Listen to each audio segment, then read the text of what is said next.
माझ्या लग्नाआधी आम्ही काही वस्तू घेतल्या माझ्यासाठी सोन्याच्या. त्याच्यानंतर आम्हाला एक ट्रस्ट आला की मसुंकरचं सोनं कसं आहे, त्याची प्युरिटी कशी आहे, त्याची डिझाईन अप्रतिम आहे, म्हणजे एकदमच चांगलं आहे.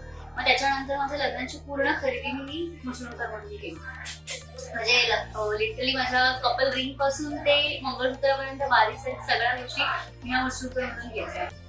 इन्व्हेस्टमेंट म्हणून आम्ही इथे कॉइन्स घ्यायचो सुरुवातीला, पण त्यानंतर मग हळूहळू आम्ही जेव्हा लग्नासाठी पण दागिने यांच्याकडे यायला ऑब्विसली त्यांचे डिझाईन्स आम्ही बाकीच्या सोनाराकडे पण जायचो, पण तेवढी चांगली क्वालिटीचे किंवा ते जे डिझाईन्स आहेत तेवढे आम्हाला मसुंकरमध्ये जे भेटले ना ते कुठेच आय थिंक कुठे नाही भेटले. चांगली स्टाफ आहे, सर्व्हिस चांगली देतात, सो दॅट्स वाय मसुंकर चांगली.